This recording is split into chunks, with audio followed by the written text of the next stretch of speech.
A letter from the sorceress Irnahim Nareg to Asahe Tavra, Consul General of the Brotherhood of the Scarlet Sign in the Central Thanaeus. Dear Tavra, I don't know quite when this letter will reach you. These islands could be any number of places as I write this.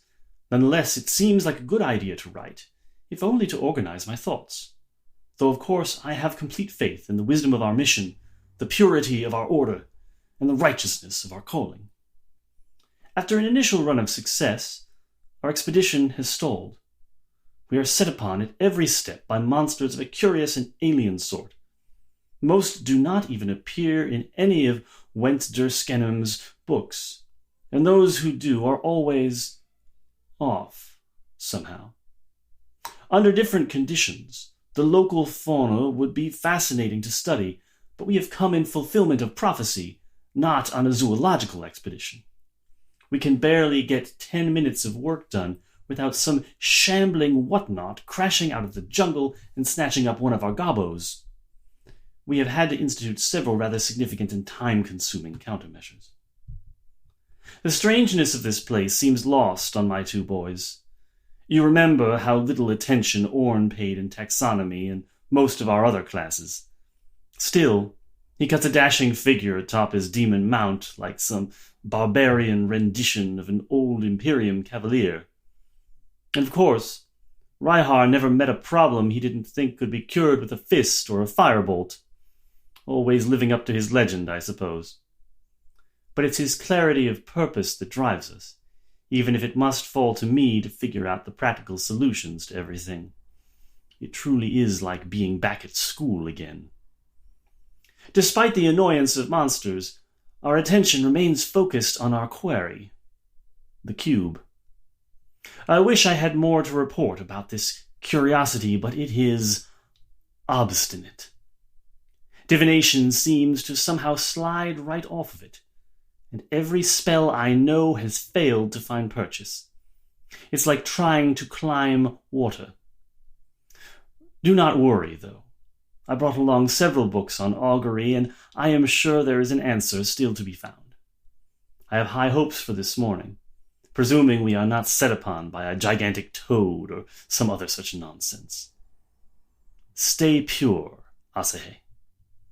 Kel Irnahim Nareg.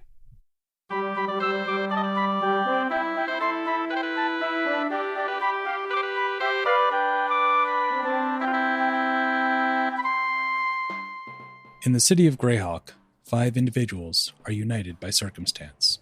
A brewer priest, a haunted swordsman, a living relic, a caustic criminal, and a golem without a past. With the drawing of a single card, their lives have been turned upside down. Welcome to The Chimera, a role-playing adventure podcast. Our campaign this season is called Misplaced. It takes place in the venerable setting of Greyhawk, kind of, and we're playing with a modified version of 4th edition Dungeons & Dragons. I'm Vin LeBate, and I play Golden Hydrakashi, a Dragonborn rogue. Joining me today are...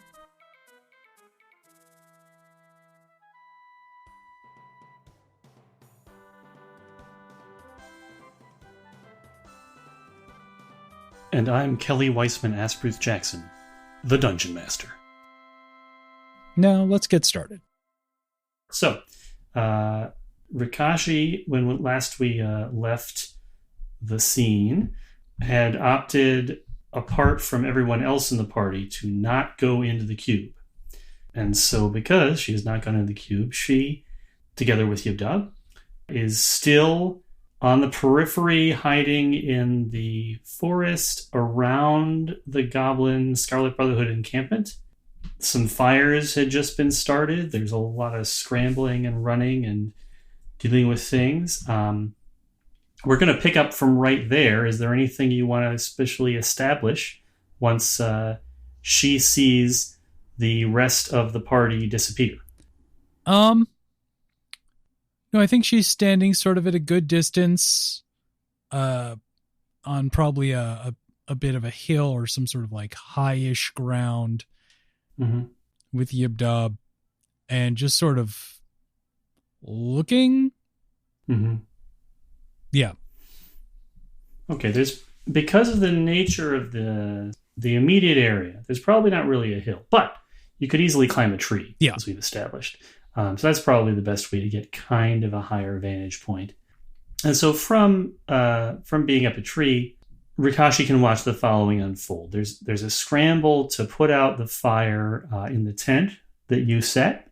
As we established last time, you set fire to one of the 3 tents where kind of the VIPs, the actual Scarlet Brotherhood members who are running this expedition, live in 3 different tents, and so you set fire to one of them. So there's a scramble to try and put that out. There's fires down kind of at the far end of the encampment. There's a bunch of wood piles and stuff that were set alight by ash, and there's an effort to put those out, although it's less pressing, especially because that's the area where the freed hippogriff, remember the wounded hippogriff that had been chained up in a different corner of the encampment, had cut a quick deal with the party and gone over to harass and harangue and attack the goblins who were trying to put out those wood piles that were on fire. Meanwhile, the rest of the goblinoids that weren't in an area of active distraction first make an effort to try and catch up to the intruders, because there's the rest of the party made sort of a quick run down this sort of trench, this excavated trench that leads up the middle of the area underneath the floating cube, and they just disappeared and went up into a beam of light. Now, when that beam of light started, I think I mentioned this last time, I don't remember for sure though, the cube started to turn.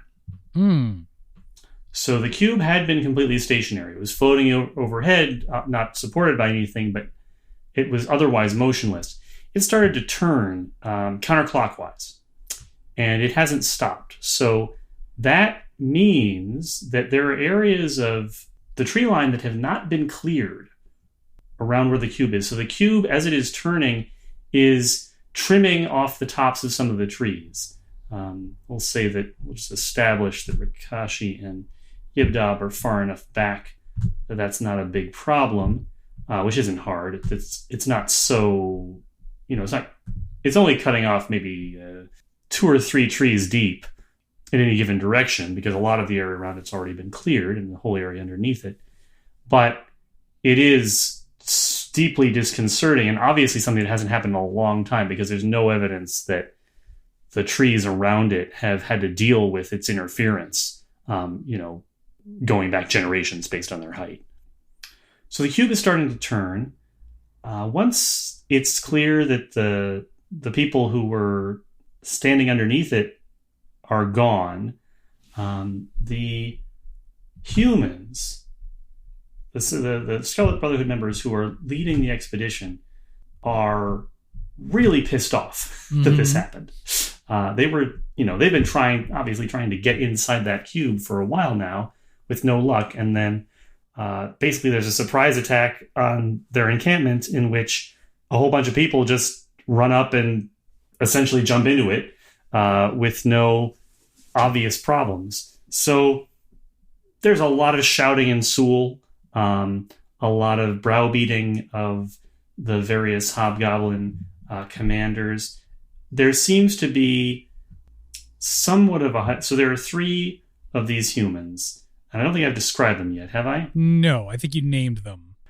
Yeah, so there are 3, and because you've talked with Ybdob, you have enough information that you don't have to guess about which one is which. So just to walk you through it here, there are 3 humans. They're all young, like late teens, early 20s. I mean, they're young humans. There is a man with red hair, a mustache beard, and a lot of red hair that is sort of styled with some combination of wax and animal fat into a series of spikes at different points around his head. Not like a mohawk where it would be, just in a narrow strip like that, but really just all angles off of the head. Almost like, like the realization of a Simpsons haircut, maybe. He also has a number of tattoos, most of them in a kind of a bluish hue, and a nose ring. Does not wear a shirt. That's Orn Lysiwa, you know, from having talked to Ybdob. There is a woman. She has long blonde hair. She's fair. They're all fair-skinned, obviously, but fine-featured and tall. And she is carrying a book and some sort of a rod, like a spellcaster's rod, perhaps, and wearing robes, sort of robes that one would associate with maybe a spellcasting sort of figure. But the person who seems to sort of be the first among equals here is Rhyhar Tretpo. And Rhyhar is a little bit shorter than Orn. He is wearing sort of a loose, not fair, yeah, like a loose, trying to think of where Rikashi's point of reference would be for this. It looks a little bit like robes if you sort of tucked them in and wrapped them such that they were pants, right? This is a look that she may have seen at some point in the past from a traveler. You know what? She has probably seen the local Scarlet Brotherhood emissary, who is an actual figure in Greyhawk. There's a figure in Greyhawk who actually represents the Scarlet Brotherhood interest in the city, and she's probably seen that person before. And that woman wears basically the same outfit. And this is essentially like a karate uniform, is what I'm going for here. Sort of a monk's outfit. The canonical Scarlet Brotherhood are essentially run by an order of monks. So he's wearing that. He has absolutely jet black hair in a way that is very unusual. You don't usually see someone with dark hair among the Scarlet Brotherhood. He wears lenses, the sort of eyeglasses that are relatively common as sort of a tool and sort of a fashion statement among people who have an interest in the arcane or the alchemical. And he has a distinctive scar on his forehead. It's sort of like, right? Rikashi doesn't speak Draconic, right? Correct. But she's seen Draconic before, and she can recognize that he has this scar on his forehead that actually looks like a couple of Draconic characters drawn together. Like maybe a short word, maybe just 2 or 3 letters. It's hard to tell at a distance and without knowing the language well. But she can say with some confidence it looks like Draconic. It's not just a random scar. So he's particularly pissed and browbeating the hobgoblin guards. She can watch from a distance, can't really hear what's going on anyways, it's all in Sul, but can see the haranguing and the anger. The other 2 humans are more sedate about it. They're less animated. Then the commander of the hobgoblins sort of steps in to further address his men. That's Commandant Usri. And, they're eventually dispersed to work on cleaning up the camp and re-securing things. And presumably new orders will be given about security because obviously they got rolled. I should mention that before all of that takes place, the Hippogriff did manage to pick up a couple of the goblins, take them up into the air, and drop them in order to kill them. But once that was done, flew off. So the Hippogriff got away. And once that all sort of settles out, things not go back to normal, but things go from high alert, we're being attacked, to, well, what do we do now?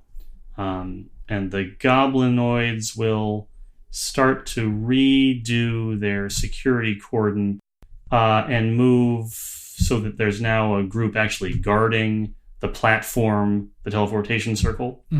And there'll be more guards kind of more directly at the area where the clearing opens up.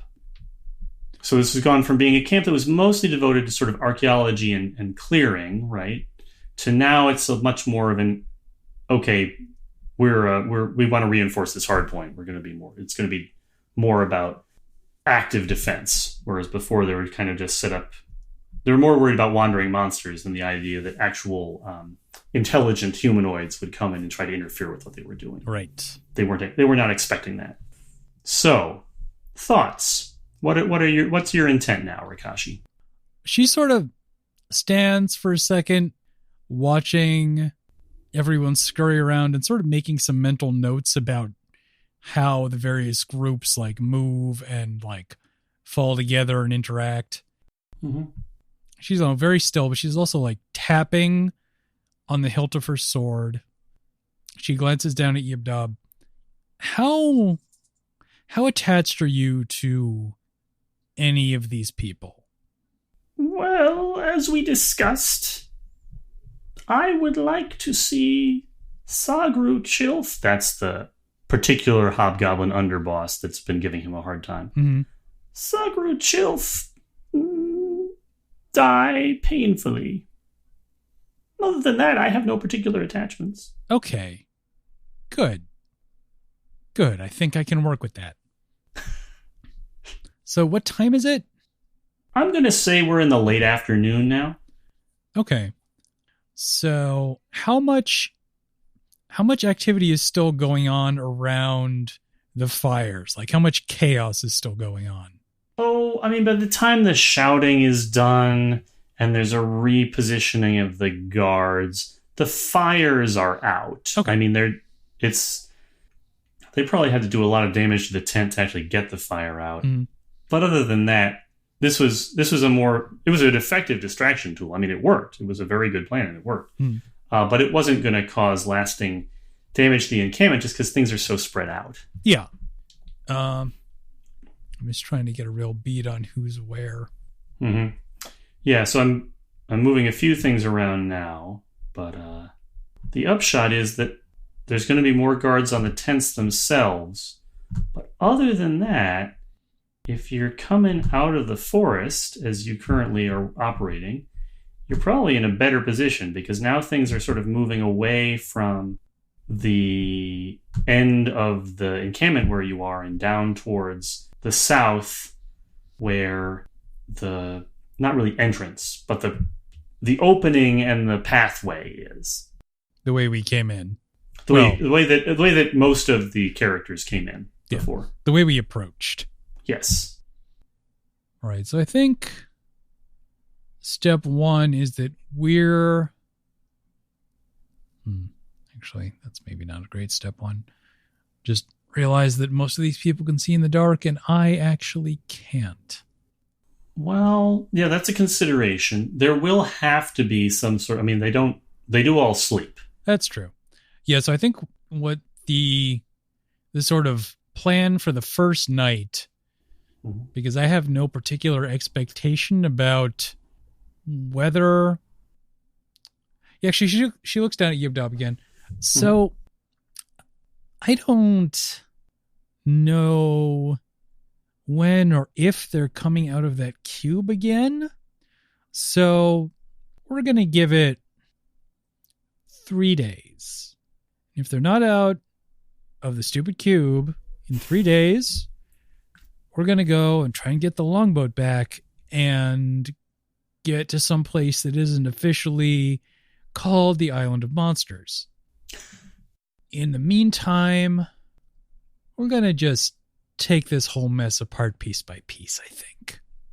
So we're going to wait till nightfall and then essentially just pick off outliers. Like low priority, not going to push it. If someone's in a place where they're not entirely secure, they're just going to disappear.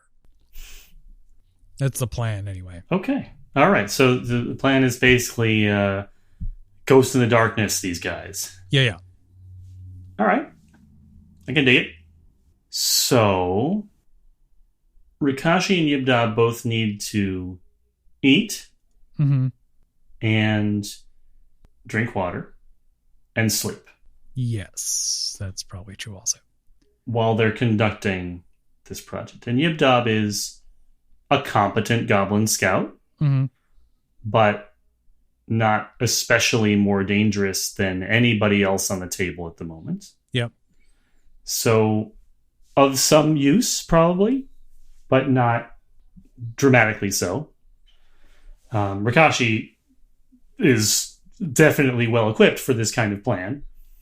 So I think we're going to look at this as a series of skill tests. Okay. Rather than try to frame it as a bunch of encounters, because that's... A, I think it's slightly more interesting that way, and B, so much of that is going to depend on chance. Yeah. So, what are Rikashi's skills? Acrobatics, athletics, bluff, dungeoneering, history, insight, intimidate, perception, stealth, streetwise, and thievery.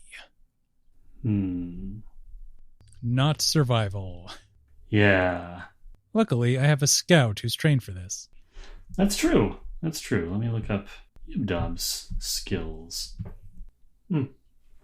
Okay, so here's what we'll say. Mm-hmm. Ybdob will take point on finding food, because he does have skills that are relevant to that. Mm-hmm. And Rikashi is going to be focused on the actual hunting and killing of members of the opposing party. I think I'd like a stealth check to start out there. That is a good place to start. 24. Okay. Good. Okay. And then, can I get a perception check? 9. Okay. Stealth 24, perception 9. Okay. And an athletics check, please. Athletics and not acrobatics, specifically? Yeah, I think athletics. Okay. 10. Okay. The result of that is a period of several hours in which Rikashi is very good at hiding from her adversaries. She doesn't run into anybody. She doesn't get caught. There's no opportunity for anybody to attack her. But a couple of missed opportunities for her to attack somebody else. Right? She's successfully sneaking around, but not successfully catching anybody separate from the group in order to get a hold of them and quietly murder them. Mm-hmm. So that's going to take us to sundown. And let me roll for Ybdob here. Okay.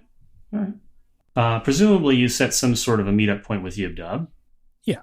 And when you do that, he has captured some sort of a furry reptile thing about the size of a large house cat that he's in the process of skinning for dinner. She steps up. How many did you kill? None.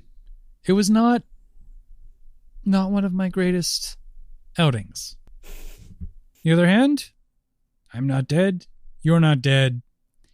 And no one is standing right behind me. She waits for 2 seconds. So what's this thing? I have no idea, but it doesn't appear to be poisonous, so it's dinner. Fair. I don't know about your personal tastes, but I will say I am probably less picky than your old bosses. That's good to hear. And I think that if we can stomach this thing raw, that might be a good idea. It certainly won't bother me. He takes a bite of it as he's a section that he's already successfully skinned and starts hacking off some pieces to hand to you.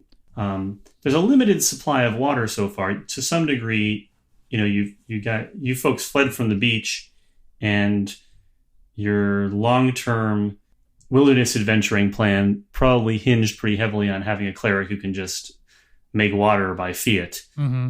So that is probably going to be a situation you'll have to address creatively before the 3 days are up. Right. But for now, it's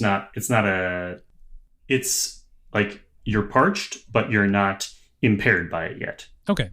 You probably still have at least a little bit of water that you can stretch for another half a day or so. Mm-hmm. How hard do you want to push it at night? Based on today's performance, medium hard. Like, probably... Actually, I think what we'll do is trade watches for about 4 hours of light sleep, and then go back after the camp is settled in. Okay. So you share your meal. What's it like, you and Ybdob? Are you chatting him up? Are you going to keep it quiet? What's your intention here? I spent plenty of time chatting up with lowlifes. That's kind of my element. Mm-hmm. So, how did you hook up with this mess? My clan has been in the service of the Scarlet Sign for 12 generations now. That sucks. It does. They mistreat the hobgoblins, and the hobgoblins mistreat the goblins. We're at the very bottom of the chain. I mean, above the slaves, obviously, but the bottom of the chain. Yeah, I've gotten some good looks at that in my time. We had beer. Unfortunately, I don't think we have beer anymore. If those idiots ever get back alive, we might have more beer. So, that at least is the good news. Beer would be nice. They have some in the camp.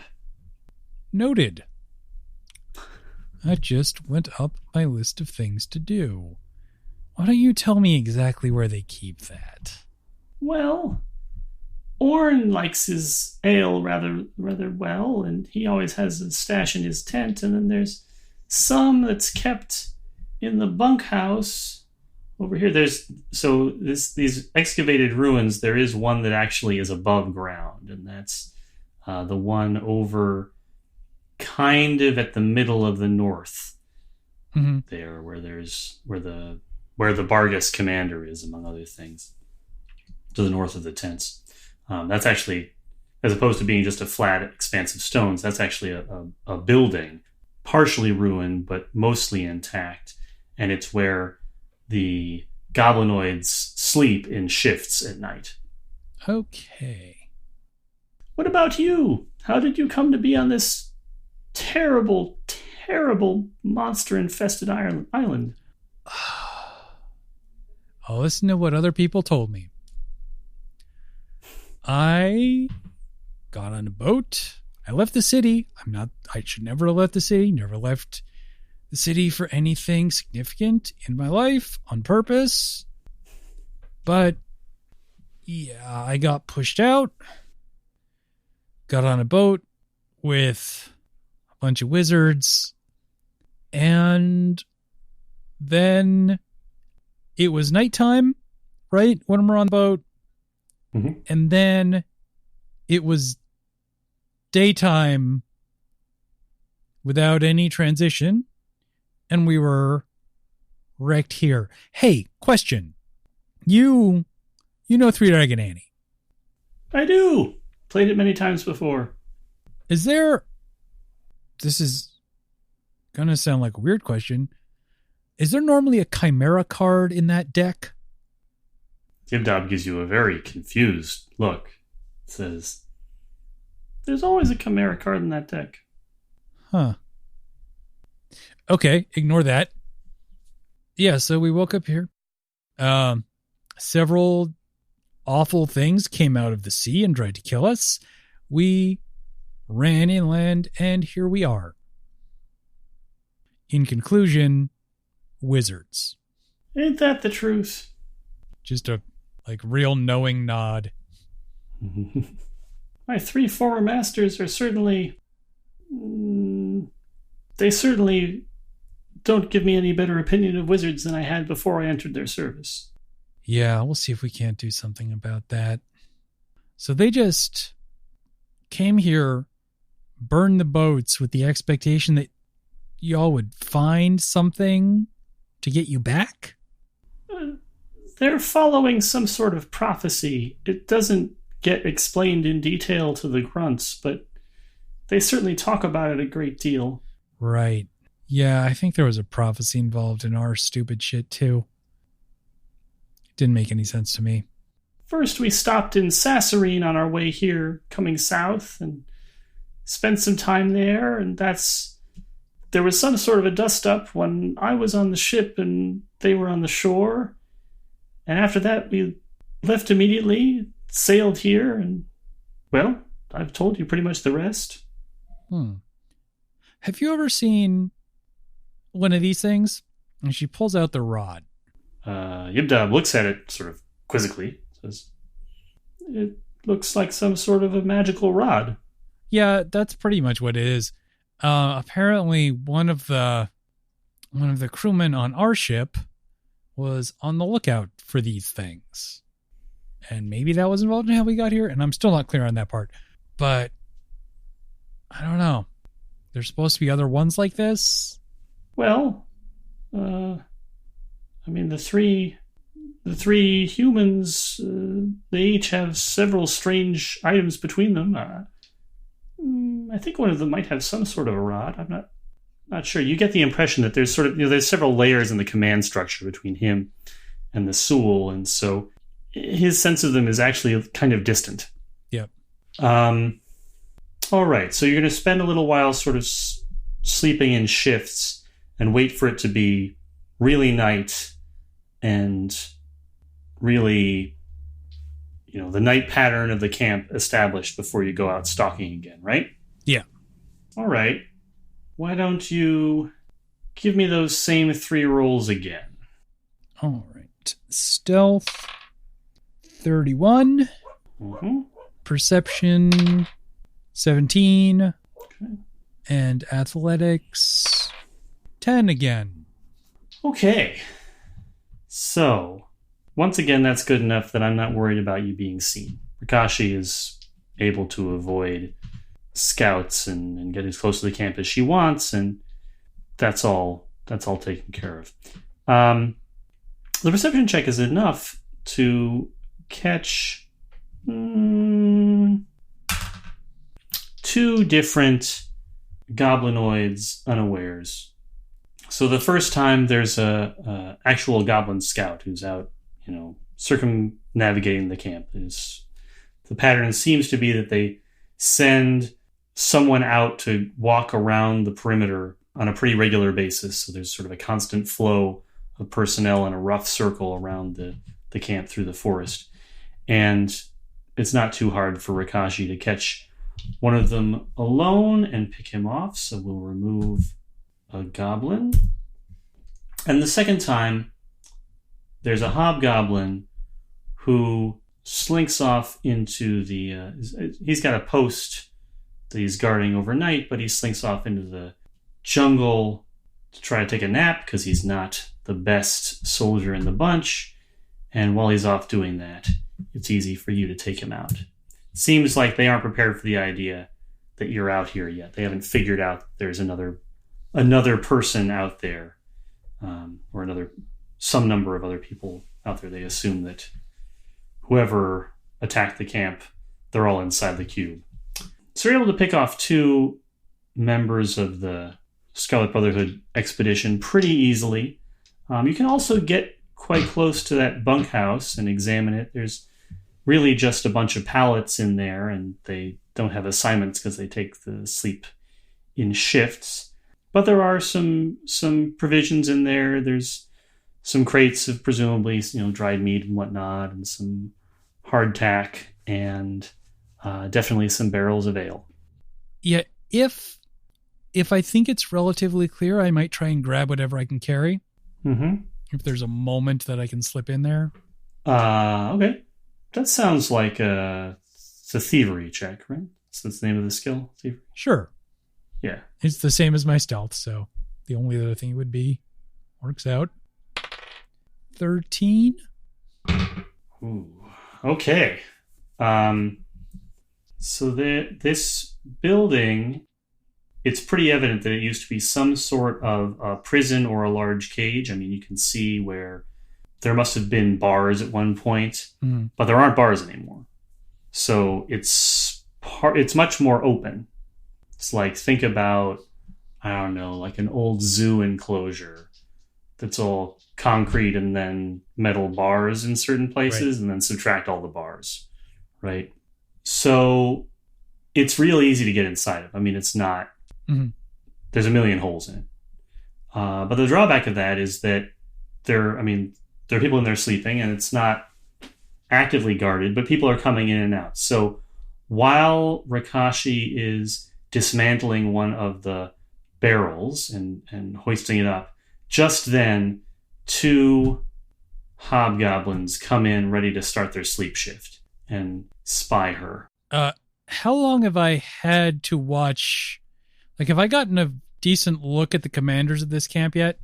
Yes. Okay. As they enter, Mm-hmm. she straightens up with an armful of supplies and is Orn.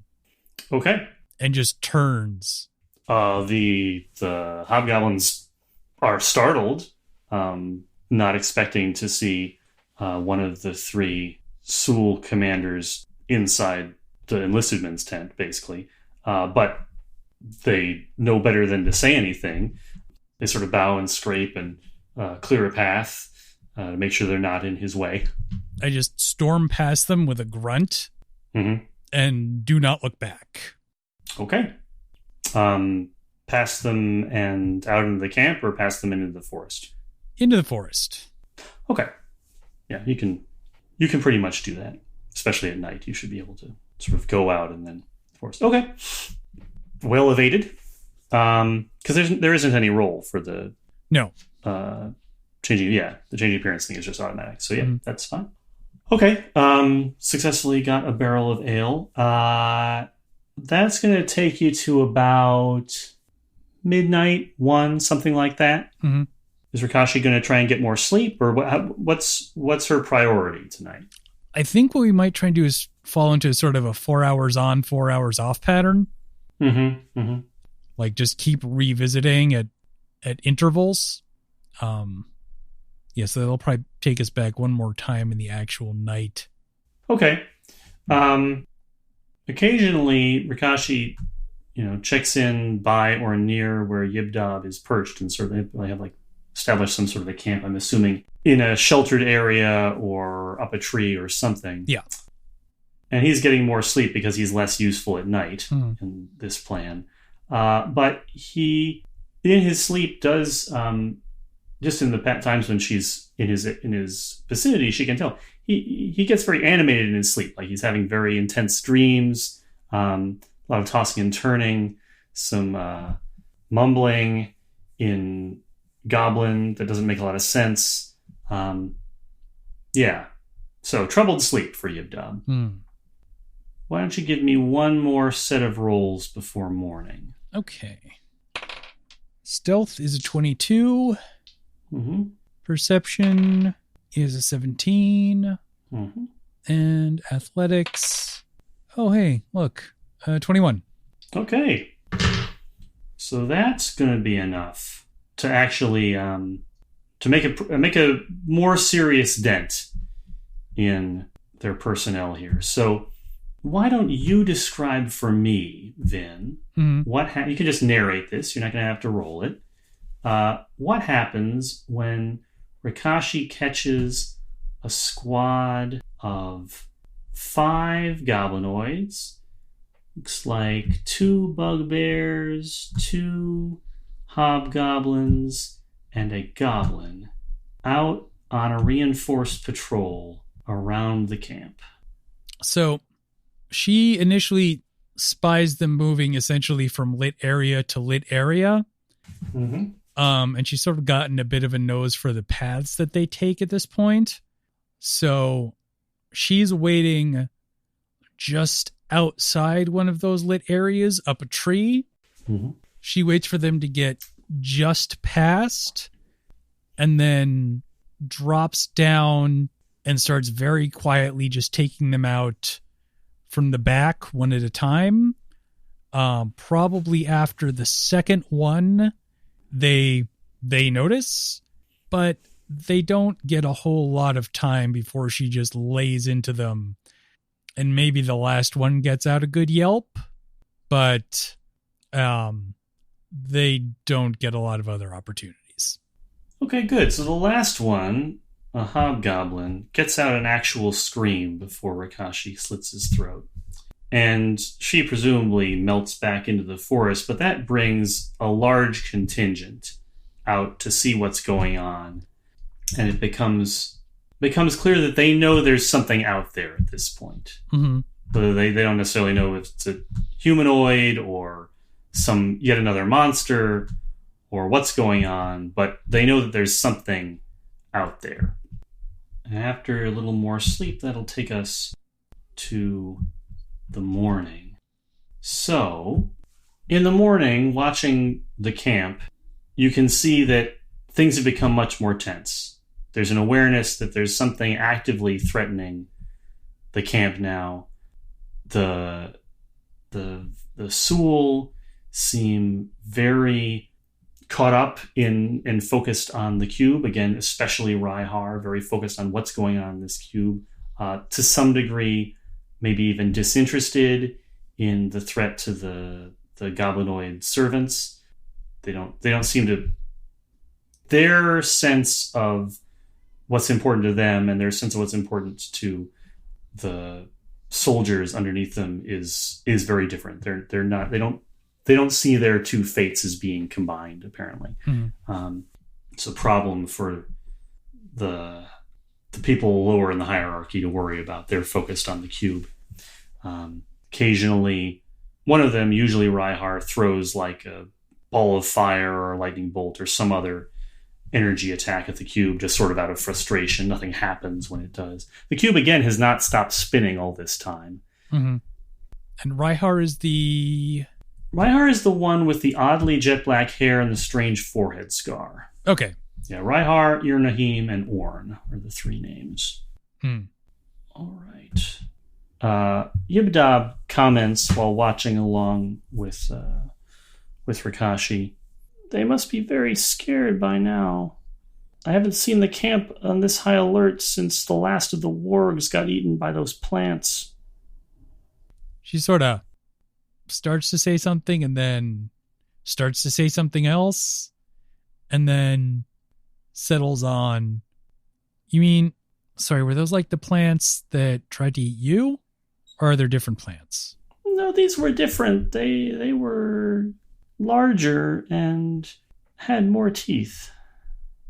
I fucking hate this place. How many wargs did you have? 14 to start. Huh.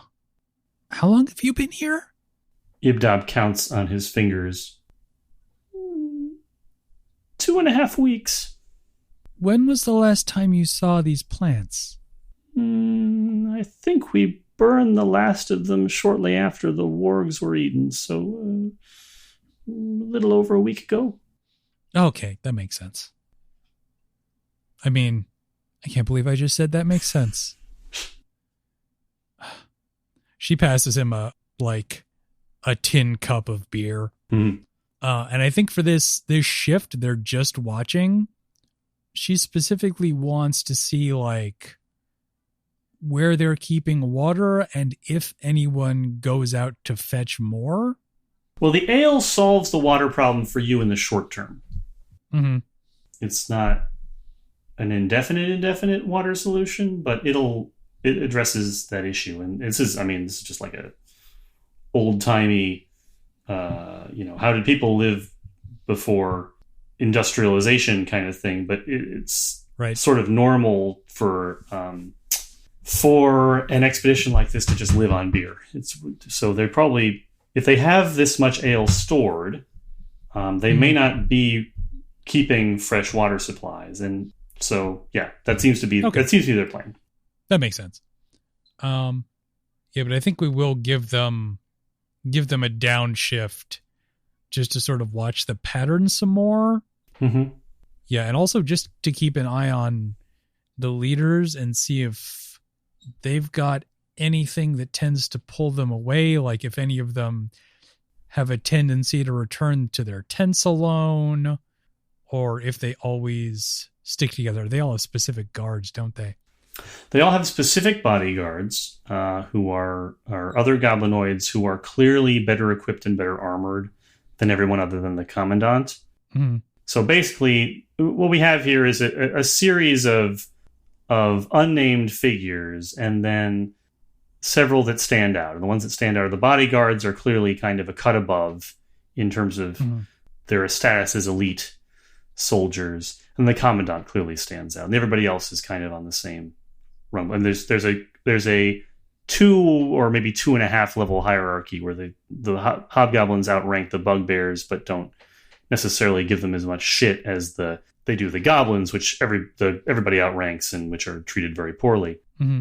But the bodyguards and the commandant are clearly at a level well above that in terms of both authority, but also Rikashi would guess from looking at them what kind of a level of threat they pose. Mm-hmm. So in terms of the flow of like the leadership, each of the humans was assigned had one of those tents, and the tent you set on fire is clearly Irnahim's, just on the basis of the fact that the other 2 guys still have their tents. And so she's been directing some repairs to it and using magic to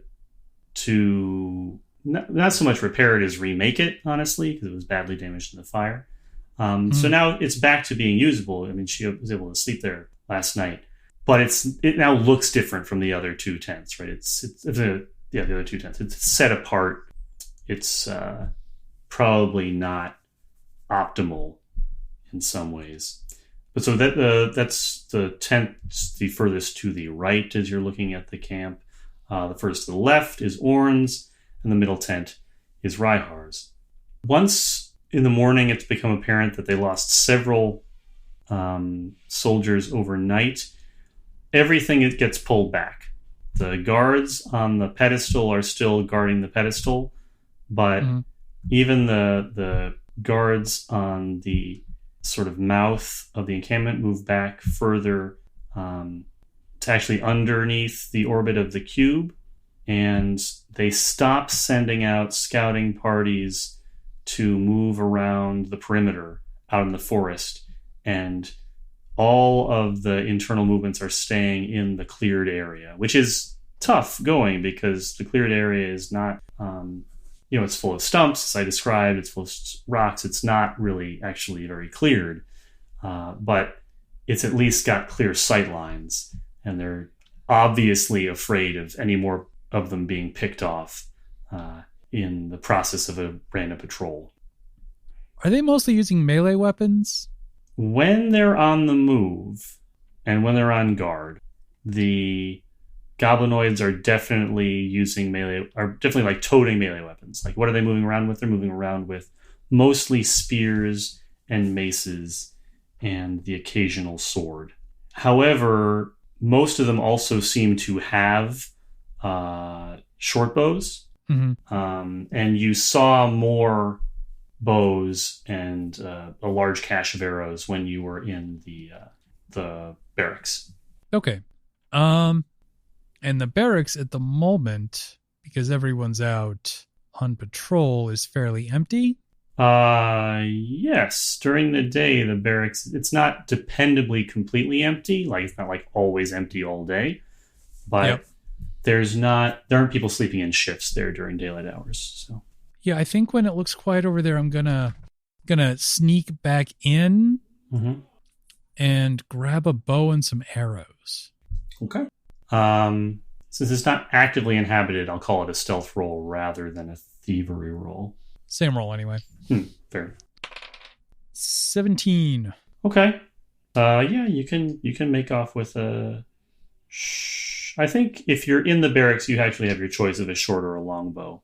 I wonder if I have different proficiencies for those. Short bow looks like. Okay. At least under the sneak attack inclusion. Mm-hmm. So that's what I'm going to go for. Okay. You can do that. And actually, while I'm in there, I'm going to grab maybe just some cloth, like a bundle of whatever cloth I can find. Rags, clothes. Okay. Anything I can light on fire. Gotcha. And then I think once I've got that secured, we're going to take it easy till nightfall again. Gotcha. Yeah, we'll probably find a perch. And at some point, she'll glance at Ybdob and ask, so how many kinds of monsters have you seen here? Ybdob, again, counts on his fingers. 17? Huh. Is it weird that we haven't seen any in the day and a half or so that we've been hanging out? I mean, aside from the ones that tried to eat you. Well, it's not that weird. We've cleared this area fairly successfully, or we thought that we had. Okay. Are you thinking perhaps we're due? I'm not putting it off the table. It's definitely, she glances around, on my mind. So while you're watching the encampment, Irnahim, the female Sul, has a conversation with the other two Sul, and then walks over into a sort of empty patch of the camp, north of the platform, and draws a circle in some kind of colored sand, and begins a process that looks magic-y, to Rikashi at least, right? She's in the process of casting some sort of a spell or a ritual. Assuming that you don't do anything to interrupt that, I'm just going to resolve it. She leans over to Ybdob. Mm-hmm. Has she done this thing before? Is this a new thing or a regular thing? All of the masters have strange and arcane ways about them. She very much included. I've seen her draw a circle like this before and ask questions of the elements. Yeah, I'm not sure I'm fond of that. I put an arrow in her. Okay. I think we're like at the edge of that range. Yeah. So the plan is to hit her once and then ditch. Okay. We'd kind of like interrupt the process. So, yeah, the regular range is 20 and the sort of the extended extra difficult range is 40. You're within, but not generously within the extended range, basically. So, aim, take your shot, and roll. 18. Okay. I'm going to call that a hit. It's a hit with surprise. I wasn't expecting it. And as we've discussed, we're going to, in an effort to increase dramatic tension and also to speed up the process of combat, we're going to move to a system where everybody just does their max damage all the time, which is good for Rikashi in this instance. Yep. So that's the damage from the bow, which is an 8 plus 16, right? 16 for a sneak attack plus 5 for the damage bonus, the regular damage bonus. Right. Okay. So that's 29, which is a good one hit. That's a solid abdominal shot, I'm going to say. She's in the process of casting as you hit her with it, and that jolts her out of it. The arcane energies that she's conjuring dissipate. The other two, Sul, Orin runs over to her. Rihar, however, is sort of immediately looks to where the arrow came from and starts sprinting across the field. Rihar moves very fast, by the way. Troublingly, just from watching him, Rikashi is not confident that she can outrun him fast. So he immediately starts sprinting for the tree line towards, not where you are, he can see you, but the gist of where the arrow came from, which gives him something of a concept of where you are. All right.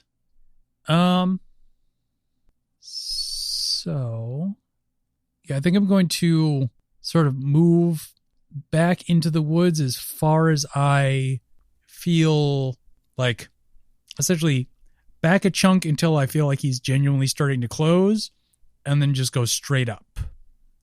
All right. Give me a stealth roll. 22. Oof. Okay.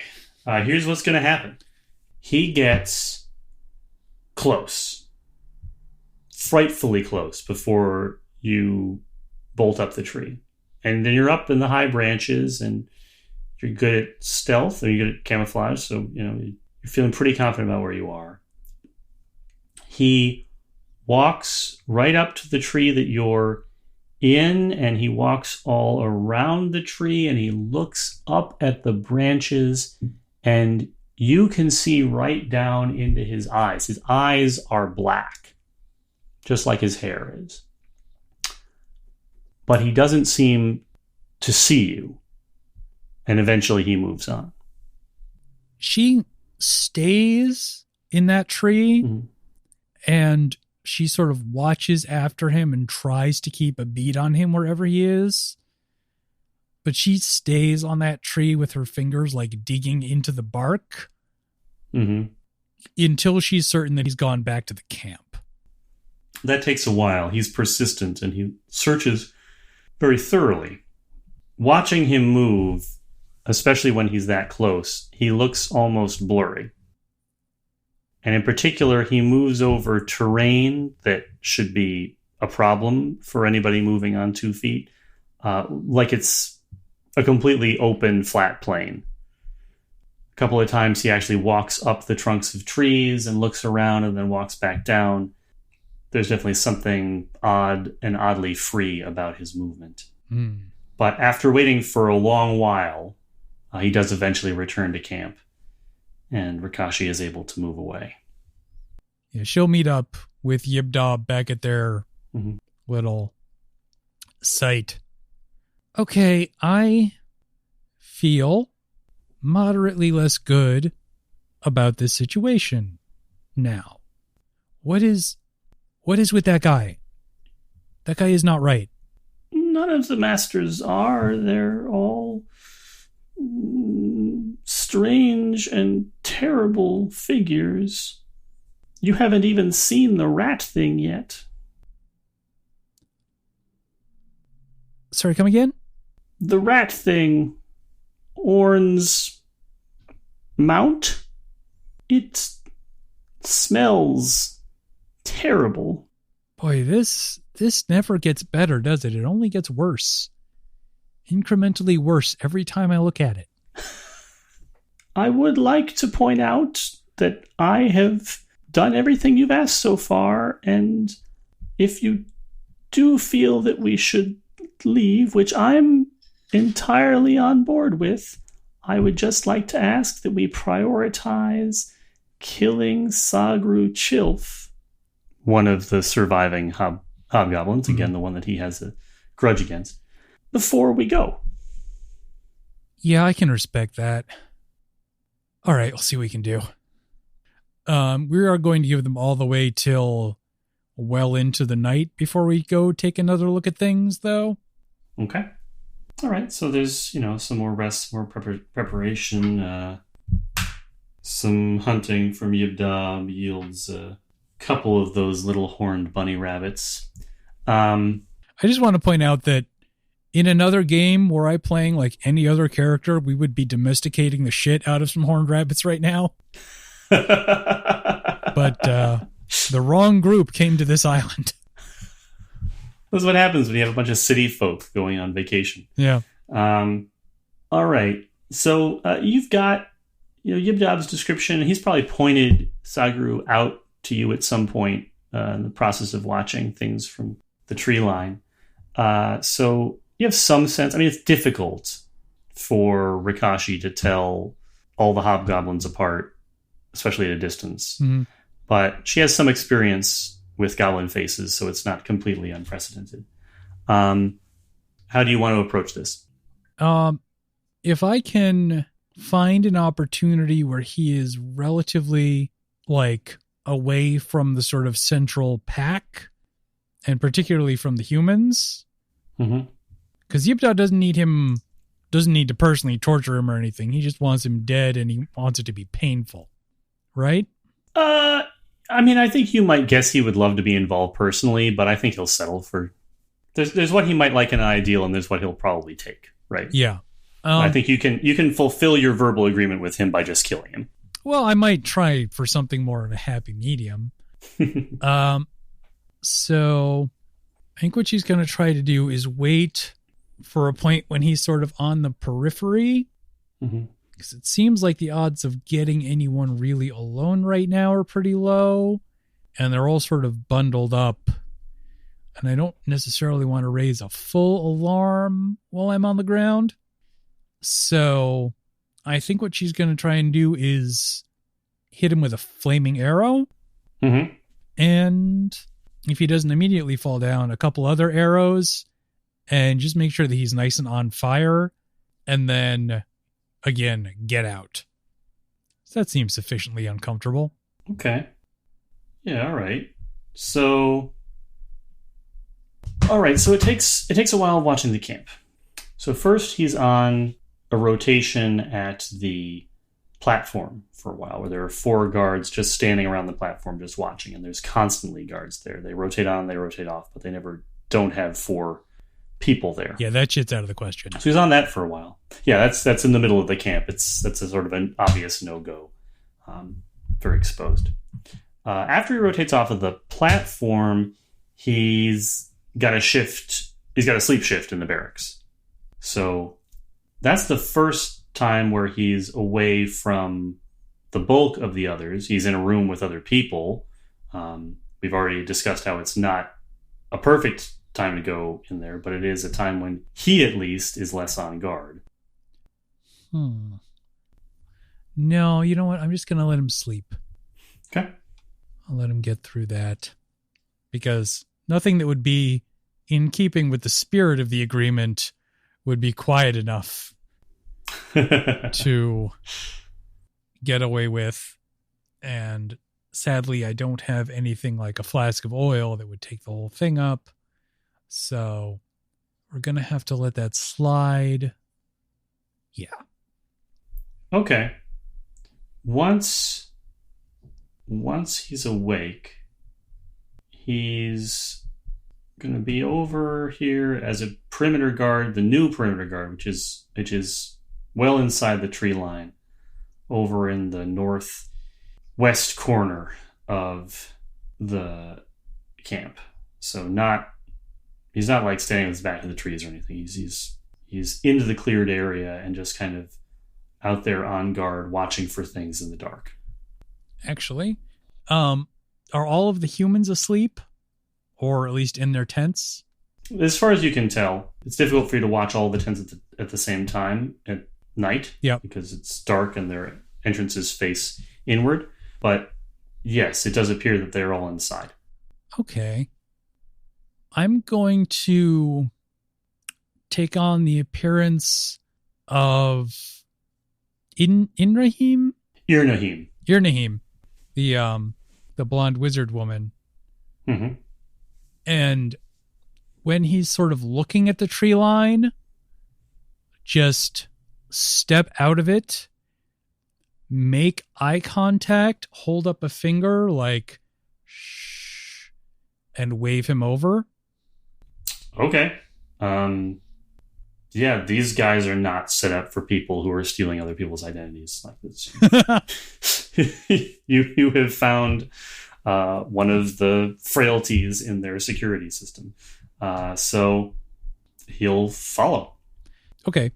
In that case, I'm just going to keep sort of intermittently shushing him, mm-hmm. lead him sort of out into the woods, and then bring him to where Ybdob is, and then just crack the back of his head with the pommel of one of my swords.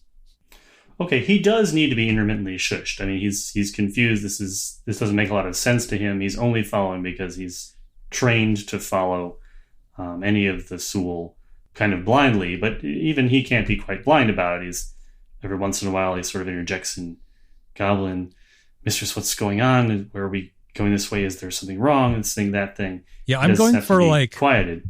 I'm going for a full on mysterious sorceress bit. Mm-hmm, mm-hmm. Occasionally she'll just hiss and maybe even something like, "Don't let them hear you." Mm-hmm, mm-hmm. Just playing up the creep factor.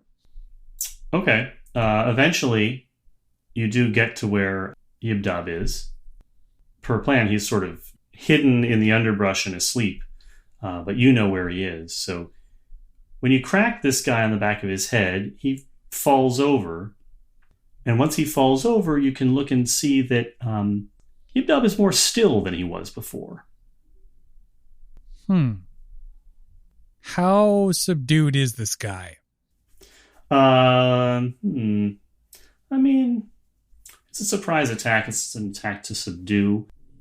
I'm gonna give you at least a couple of free turns where he's unconscious. I'm not gonna make any promises about how long he'll stay down, but all right. I'm suddenly very nervous about the situation.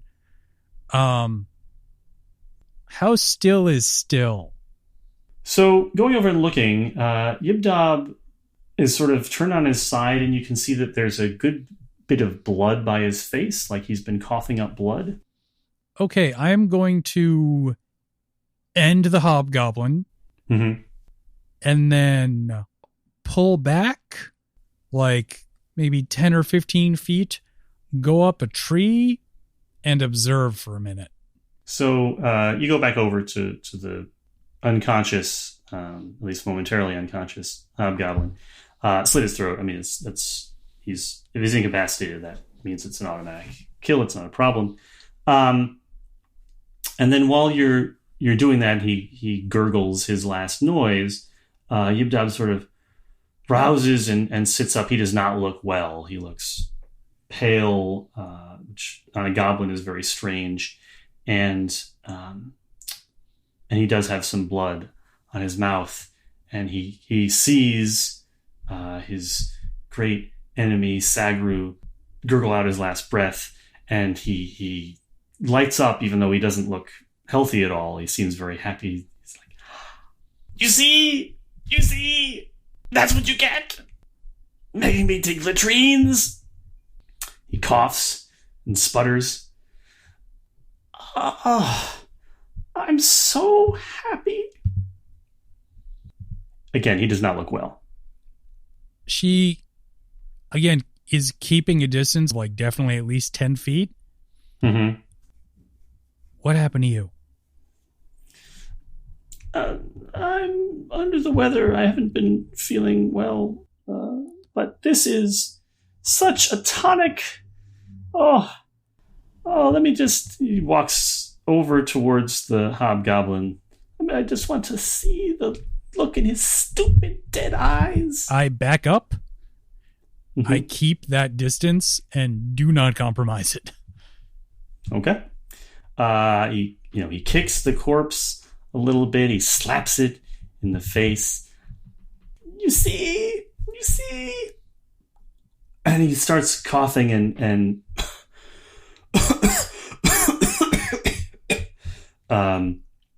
eventually bends over and retches and vomits blood.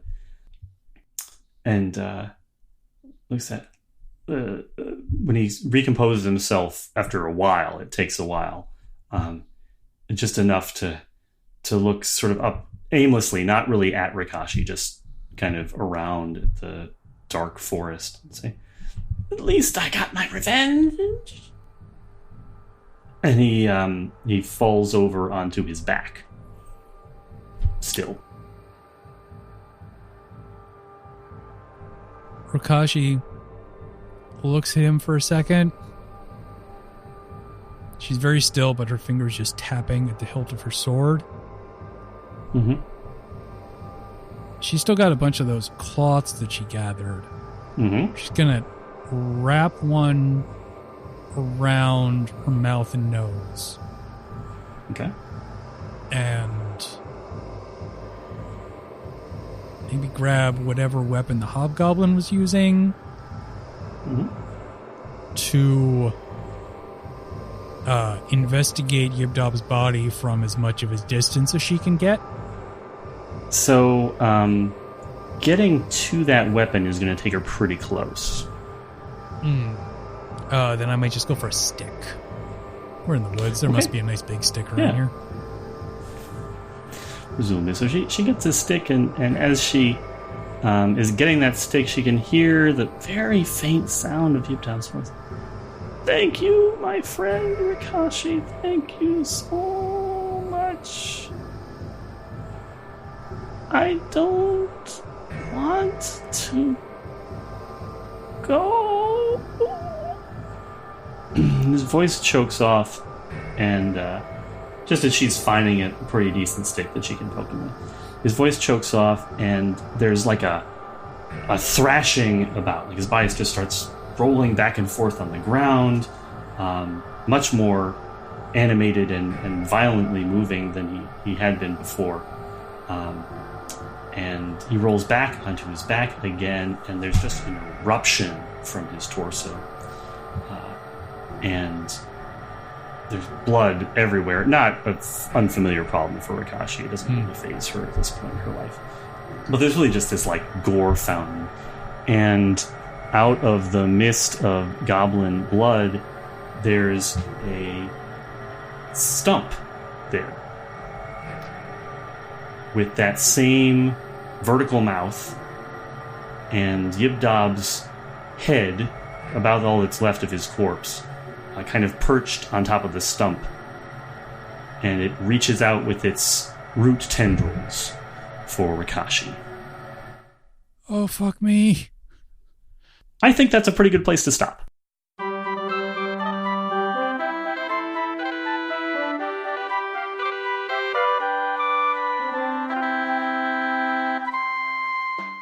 That's it this week for the Chimera. Our theme music is Hoof, Heart, and Hiss by Matt Weber. You can find a link to more of Matt's work and any other music used in this episode in the show notes. You can also find us online at thechimera.space or on Twitter and Facebook at ChimeraPod. If you enjoy the show, please consider leaving us a rating and review on Apple Podcasts or just telling your friends. Join us back here in 2 weeks for the next episode, and thanks for listening.